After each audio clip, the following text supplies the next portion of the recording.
De início eu já vou fazer uma pergunta que eu li um release encaminhado pela assessoria do deputado, mas eu queria que o senhor falasse um pouco sobre a votação dos penduricalhos para os juízes. Bom, esse é um projeto que na Câmara levou quase 4 anos para ser apreciado. No primeiro momento eu fui indicado como relator dessa matéria, uma matéria espinhosa, polêmica, difícil, porque os envolvidos têm muito poder, né, que é o Executivo, Legislativo, Judiciário e Ministério Público. E começamos o trabalho para identificar onde estavam os supersalários, né, que fica aquela imagem de que o servidor público brasileiro ganha muito, e não é verdade. Isso é um mito, né? O servidor público brasileiro ganha o razoável quanto ganha. Quem ganha muito são exatamente uma casta do serviço público brasileiro, e fomos identificar. Então, como relator, nós fizemos um requerimento ao Executivo, ao Legislativo, ao Judiciário e ao Ministério Público, pedindo as informações dos salários completos de cada categoria dentro do seu poder. Resultado disto é que no final passou os 30 dias, de acordo com a lei, não responderam, e eu fui pessoalmente à ministra Carmen Lúcia, que era presidente do Supremo Tribunal Federal, e fui lá pedir a ela a resposta ao requerimento. Ela disse que não tinha as informações. E de fato não tinha. Ela não tinha informações dos estados. O Supremo Tribunal tem informações do Supremo Tribunal e dos tribunais superiores. Aí eu sugeri, e ela concordou, de fazer uma resolução pelo CNJ, Conselho Nacional de Justiça, para que os estados respondessem em 90 dias aquele pedido. Fui à Procuradoria-Geral da República, a procuradora Raquel Dodge, com o mesmo objetivo. Ela também disse que não tinha, e de fato não tinha, as informações dos estados. Resultado, a mesma ideia, e ela fez uma resolução em 90 dias. Então atrasou mais 90 dias além dos 30. E com isso recebemos as informações. E aí fomos saber exatamente o que estava acontecendo. Exatamente no Poder Judiciário, no Ministério Público, onde estão os supersalários. Não é o salário em si, são os penduricalhos criados ao longo do tempo, né, e que eles foram incorporando aos seus salários e chegar a uma média de juiz no Brasil ganhar R$70 mil por mês. E em alguns casos ganhando mais de R$100 mil. Né? Ou de vez em quando uma bolada de R$1 milhão, como aconteceu aí várias vezes. E no Ministério Público não é diferente, um pouco menor, né, a média de R$60 mil, um pouco menor, mas também gente ganhando 80, 90, recebendo boladas, como um procurador que era presidente da Associação Nacional do Ministério Público, agora no final deste ano, recebeu R$900 mil de bolada no final de ano com esses penduricalhos criados e acumulados. Então, isto fez com que nós trabalhássemos, fizemos dezenas de audiências públicas, não deixamos de ouvir nenhum segmento do setor público que nos pediu, todos foram ouvidos, e desses todos ouvidos, nós encontramos ali discursos sem conteúdo. Por exemplo, o ministro do STJ chegou na audiência pública e disse: olha, eu vim aqui para dizer a vocês que nós temos que preservar a dignidade da magistratura. Eu respondi na hora e de pronto, eu disse que eu estava ali para preservar a dignidade do povo brasileiro. Então aí a coisa começou a caminhar e chegamos ao final. O meu relatório foi aprovado em 18 de julho do ano passado. Daí o título da minha prestação de contas desse ano, o combate aos privilégios, né? E com isso nós cumprimos o nosso papel na Câmara, diante de um enfrentamento muito difícil, né? E que agora o Senado, eu estive com o presidente na última quarta-feira, o Rodrigo Pacheco, e ele disse que vai votar nos próximos dias o fim dos supersalários. Com isso, colocaram basta e tirar essa imagem de que o servidor público é que tem altos salários. E não é verdade. Quem tem é esta casta formada pelo Ministério Público e pelo Poder Judiciário. Mas vai ser tão simples assim a aprovação, deputado? Não, não é simples porque eles têm um poder de fogo e de pressão muito grande. Não é simples, mas de qualquer maneira nós conseguimos votar na Câmara. Só para pautar na hora do dia para votar levou 1 ano e meio, para você ter uma ideia. Tanta pressão. Mas no Senado parece que está bem encaminhado. Há muita cobrança. Vários líderes têm falado, inclusive o líder do governo falou recentemente, líder da nossa bancada, de outras bancadas, tem falado e tem apoiado o nosso projeto, que é o projeto que definitivamente coloca as coisas no seu devido lugar, de acordo com a Constituição brasileira, seu artigo 37. Né? A lei vai regular as parcelas indenizatórias. Então, é isso que nós fizemos na Câmara e podemos economizar aí uma continha de 10 bilhões de reais por ano. Deputado, teve larga repercussão o duplex dos militares, que é uma outra situação que chama atenção, especialmente em tempos de congelamento de salário de servidor público, o próprio salário da iniciativa privada achatado.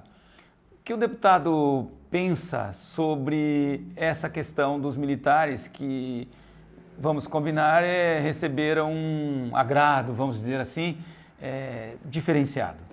Foi um decreto recente, né? Sim. Não faz muito tempo. Esse decreto estabelece que para o militar que está na ativa e recebendo, ele sai da ativa ou está na reserva, ele vai para um cargo público e recebe tanto. No caso do nosso projeto, ele abrange a todos e mostra que aquele que passar do teto tem o abate-teto. O que passar do teto será descontado. Claro que as parcelas indenizatórias de viagem, de hospedagem, isso aí, qualquer empresa acontece e não é no serviço público será diferente. Mas fora isso, tudo vai ficar no abate-teto acima dos R$ 39.200. Mas ali é mais delicado mexer. Não, não é delicado, porque vai ficar na lei para todos. Do servidor público de Paranavaí ao presidente da República, todos estarão abaixo desta lei. Deputado, já nós vamos chegar na política paranaense, que é o nosso interesse aqui, e na nossa macro e micro região. Mas para ficar em Brasília, eu queria que o deputado contasse da sua experiência, desse momento de tensão, em que o Executivo e o Judiciário travam ali um embate que aqui na ponta da linha, ele é no mínimo esquisito, vamos dizer assim. Como deputado paranaense, com as suas origens, a gente sabe aí, vem do Cidadania, e se você fizer um exercício de regressão, vamos chegar num partido que tem uma história de combatividade, especialmente algumas questões, vamos dizer assim, já arraigadas no Brasil.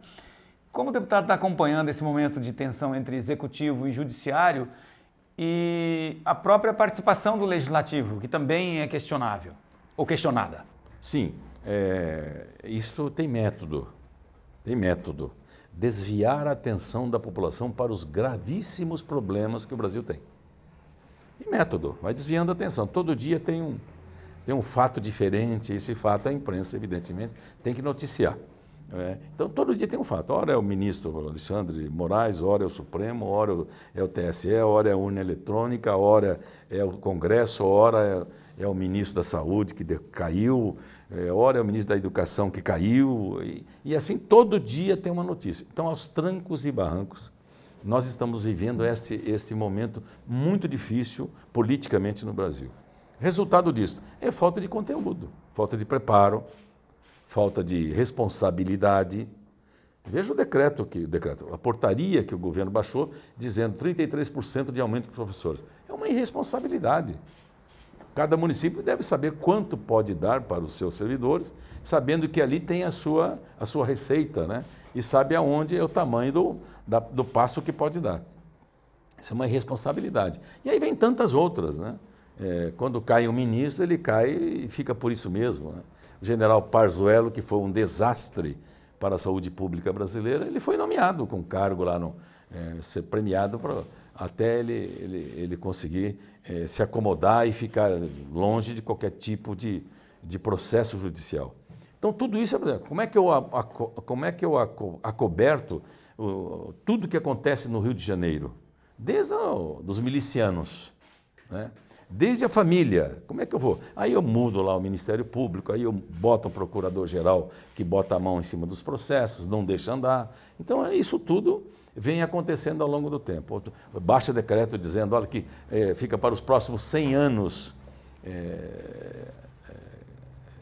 isso não pode ser revelado, não pode ser dado transparência, e você vai vendo as coisas acontecerem. Mas, enfim, o que é que acontece de repente? As coisas estão mudando, né? E ao mudar começa a despertar aquilo que nós queremos para o Brasil. Repetindo, bom senso, responsabilidade e, sobretudo, projetos para enfrentar os gravíssimos problemas. Problema da inflação, problema de combustível, do preço da gasolina, problema de juros, né? Você vê, pega os juros aí 12,75, multiplica em 10 meses, você deve mais o que você devia no início dos 10 meses. Então, tudo isso é para você ter, nós temos que enfrentar isso.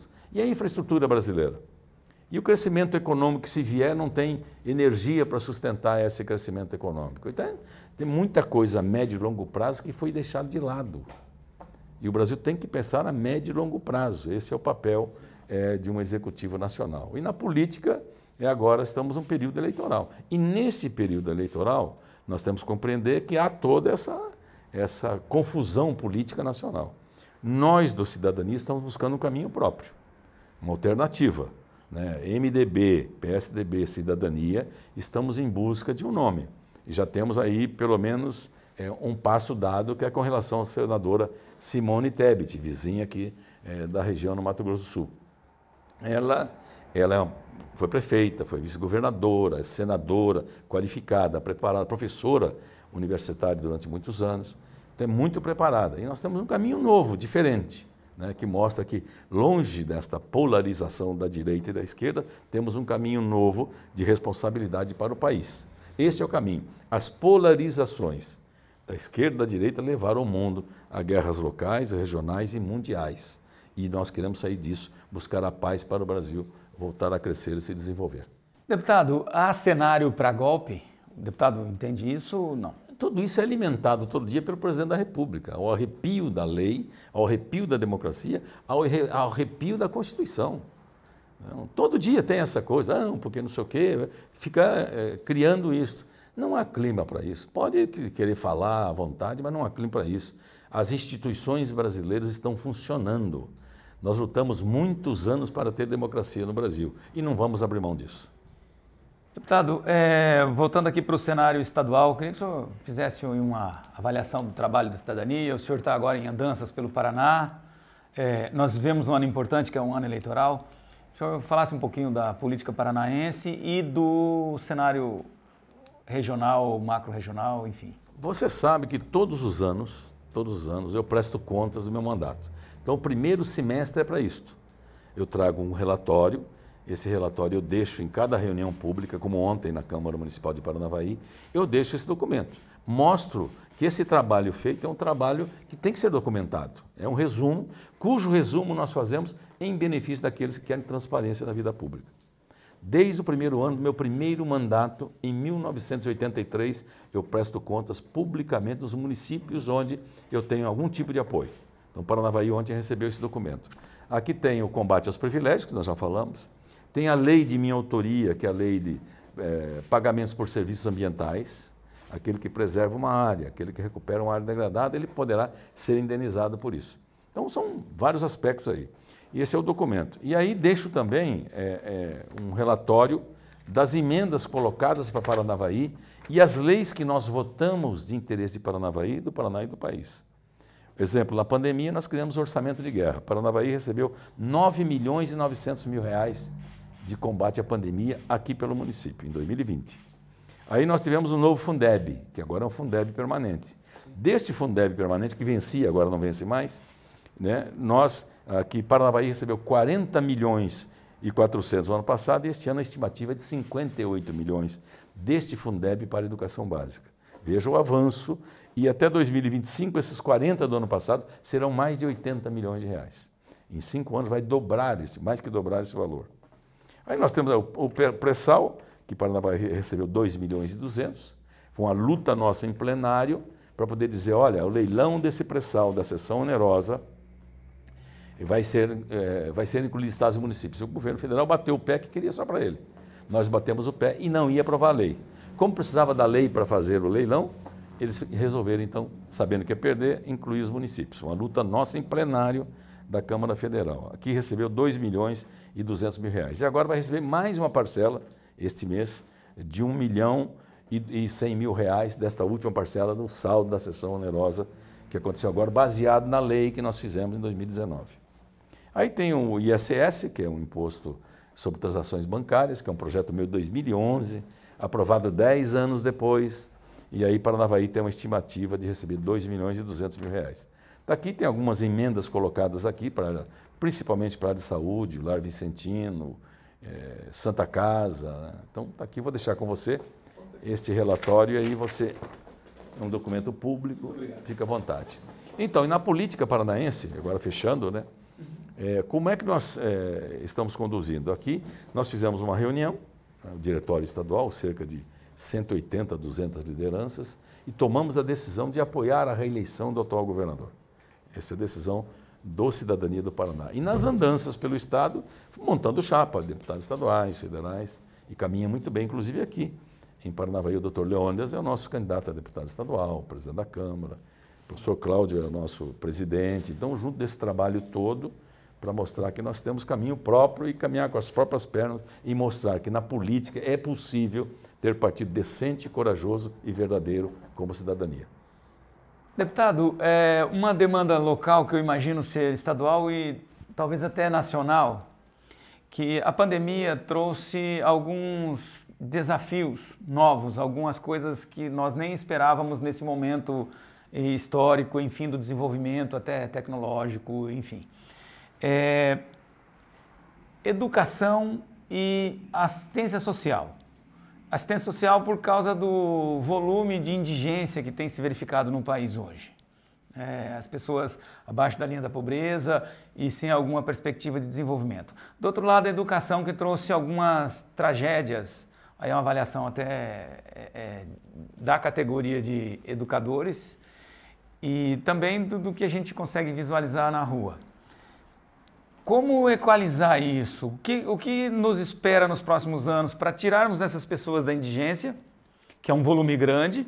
Estava vendo ontem em São Paulo, são 35 mil pessoas em condições de rua, e isso se replica nas cidades. A cidade do interior tem lá seus 50, 100 ou 200, enfim, é um número aleatório. E por outro lado, a educação expurgando os jovens, sobretudo os jovens com problemas já familiares, financeiros, problemas de estrutura e tal. Como nós vamos fechar essa conta, deputado? Trazer essa juventude de volta para a educação, que é o nosso grande ativo, e socorrer essas pessoas que já estão na indigência. Por gentileza. Na Segunda Guerra Mundial, o Brasil foi lá lutar com 25 mil soldados. Perdemos 400 e poucos soldados na Segunda Guerra Mundial. Com esta pandemia, nesta guerra, nós perdemos mais de 660 mil brasileiros até agora. E esses números são subnotificados. Tem muita coisa aí que não foi acrescentada. Mas, de qualquer maneira, está aí. O problema desta pandemia, além das mortes, muitos amigos, familiares que nós perdemos, tem o aspecto das sequelas que ficaram. E ainda não estão todas estudadas e com o remédio certo, correto e como fazer esse tratamento. Então, esse é outro fato. Diante disso, tem outro estrago que foi feito na educação, que é a distância, aí se fechou, parou, teria que fazer isso, e adequadamente, né? E resultado, tem um espaço muito grande. Para retomar isso não é tão simples. E aí o afastamento da escola, o afastamento. Isso é um prejuízo a médio e longo prazo incalculável de uma geração que o Brasil perde consideravelmente em termos de preparo, de conhecimento para os enfrentamentos dos desafios do mundo. Outro lado é você olhar o que é que ficou desta pandemia, miséria, né? Se você olhar também, vamos olhar um pouquinho, 8 anos atrás, a média de crescimento econômico no Brasil foi de 0,16%, em 8 anos. Esta média de 0,16% dá para nós uma conta, dizer o seguinte, olha, se o Brasil quiser dobrar o seu PIB de hoje, vai levar, com este crescimento de 0,16%, vai levar 462 anos. Veja o que ponto nós estamos. Então, recuperar a economia com programas de governo para valer, não programas eleitorais como está acontecendo agora, programa de governo para valer, na infraestrutura, na estrutura, no fomento, mas para valer. E olhar para um momento novo para o país. E aí tem que ter projetos, ideias, pessoal qualificado, preparado para fazer esse programa de governo. Infelizmente, no momento, isso não existe. E qual a fórmula para a gente conseguir dar um start? Agora é o momento, é o debate nacional. A eleição de 2022 é um debate nacional e estadual, né? Estado do Paraná, como é que é? A reeleição é o governador Ratinho? Nós achamos que é. Nacionalmente nós achamos que não é. Então nós temos que buscar um caminho. Talvez a Simone Tebet, que possa ser a nossa candidata, terça-feira nós vamos decidir na reunião da Executiva Nacional, e o MDB e o PSDB também, e quem sabe seja ela a acoplar aí grandes pensadores para que o Brasil tenha gente que pense republicanamente e não faça o patrimonialismo cultural de que o governo é parte de cada um e de poucas pessoas. E, por outro lado, as pesquisas, e aí voltando para o cenário nacional, elas indicam uma polarização muito forte. Quando se fala assim polarização, nós temos que entender, é um polo aqui e outro aqui. Então as pessoas até criticam muito isso. Não tem polarização. Tem dois candidatos despontando nas pesquisas. E tem uma vontade de um grupo legítimo, já que nós estamos falando de eleição, um grupo legítimo de apresentar uma outra opção que se batizou de terceira via. Como chegar para esse eleitor? Porque para nós a impressão é que é um desafio hercúleo, por assim dizer. Olha, eu vou dizer o contrário. O eleitor está ávido em saber quem será o candidato à terceira via. Se você olhar as pesquisas, tem dois que estão despontando, verdade. Mas se você olhar o outro lado da pesquisa, os dois têm uma alta rejeição. Então aí o eleitor quer saber qual será o terceiro nome para que possa trazer o que eu disse, equilíbrio, bom senso, responsabilidade e projetos para enfrentar os gravíssimos problemas do país. É isso que vai ser discutido. E nós vamos chegar lá, vocês vão ver que isso vai mudar muito até a eleição. Deputado, trazendo aqui para o nosso Noroeste, o que nós podemos pensar para os próximos anos? Nós temos algumas ações em curso e temos alguns desafios para ainda desempenhar, para geração de trabalho e renda, para a melhoria de alguns indicadores que estão evoluindo aqui no Noroeste. O que o deputado traz para a gente de mensagem para o futuro, inclusive levando em conta que o deputado é pré-candidato a renovar o seu mandato na Câmara dos Deputados Federais? Olha, sempre dizer o seguinte, né? O Noroeste, como parte do Paraná, tem uma função social muito grande. E na área econômica, mais ainda. Então, qual a infraestrutura necessária para desenvolver? Aqui nós estamos falando de estradas, não é isso? Falando de estradas. Como é que nós podemos trabalhar isso para que isso venha a acontecer definitivamente? Então, é um avanço muito grande que se busca para buscar essa infraestrutura necessária para produzir e transportar. Você produz e não tem para onde levar, não tem como, custa caro, né? O custo do Brasil. Então, tudo isso tem que ser pensado adequadamente àquilo que é da região noroeste do Paraná e da sua própria vocação. Não é? A educação, o ensino universitário, para valer, né? E está aí a Unespar com a reitoria aqui, tem um trabalho fundamental na formação, outras tantas universidades particulares, privadas, que também têm um papel a cumprir. E saber que aqui tem que buscar caminhos, cujos caminhos possam colocar no plano estadual de governo toda esta vocação e saber o próximo passo. Estou aqui à disposição não só com relação ao governo do Estado, que é um papel mais próximo daqui, como também junto ao orçamento da União, que somos nós que decidimos lá para onde os recursos vão e quais os projetos que serão priorizados. A interligação com o Mato Grosso do Sul, rodoviária e a ponte, seria uma luta audaciosa a ser abraçada? Sem dúvida, sem dúvida. Já falamos sobre isso, inclusive aqui, falamos em Brasília, em várias reuniões, né, no Ministério da Infraestrutura, e isso tem que ser trazido para o projeto estar pronto para poder viabilizar recurso. Não anda o recurso para a obra se não tiver o projeto bom, projeto básico, projeto de engenharia, enfim, os projetos técnicos necessários, que são os primeiros passos para avançar em termos de projetos. Deputado, da minha parte e da nossa parte, enquanto Diário do Noroeste, nós agradecemos a visita, a sempre disponibilidade do parlamentar em estar conosco, em prestar contas do mandato. Se algo não foi dito ou não foi perguntado, o deputado fique à vontade, por favor, para acrescentar e para, enfim, falar das razões dessa vida longeva na política e da importância de renovar o mandato. Sim, olha, você sabe, Adão, nós estamos aqui fazendo uma visita junto com nossos companheiros aqui de partido. Infelizmente, o doutor Leônidas não pôde estar, que está aí numa cirurgia de emergência. Mas saber que esse trabalho todo, ele se dá em busca de fazer aquilo que é a vocação da nossa vida também. De fazer com gosto o que é se dedicar uma vida à causa pública. É o meu caso. Então, faço isso com maior tranquilidade, trabalho muito, estudo muito, né, para poder estar sempre presente, olhando como é que nós podemos sair de uma situação que se agrava para algo melhor. Essa é a nossa luta. com relação ao mandato, com relação à nossa vida pública. E saber também que tem que ser tratado, coisa pública é pública, não é particular. E não pode misturar. Daí o patrimonialismo que eu falei há pouco, de que uma casta acha que o Estado é dele, não é da sociedade como um todo. Então eu estou aqui, mais uma vez, deixando meu abraço a vocês, cumprimentando o Diário do Noroeste, a sua história belíssima que nós acabamos de comentar no começo aqui. Antes de gravar, nós estávamos conversando sobre a história... 66 anos, indo para os 67. Exatamente, esses 66 anos de uma história bonita do Diário do Noroeste, a figura do Bogoni, né, uma coisa que fica gravado em todos nós. Então é um prazer muito grande estar aqui, cumprimentá-lo e abraçá-lo. Muito obrigado. Deixar nossa inteira imparcialidade no processo eleitoral e deixar também a nossa satisfação de receber as autoridades e as pessoas que têm algo a dizer e reiterar o nosso apreço pela absoluta liberdade de imprensa e convidá-los para sempre que estiverem em Paranavaí, especialmente o deputado que é de outra região, mas o pessoal que é daqui, para que nos visitem. Nós estamos sempre de portas abertas para registrar os fatos relevantes da história do Noroeste em particular, mas do Paraná, do Brasil, enfim. Muito obrigado, deputado Rubens Bueno. Muito obrigado, um abraço.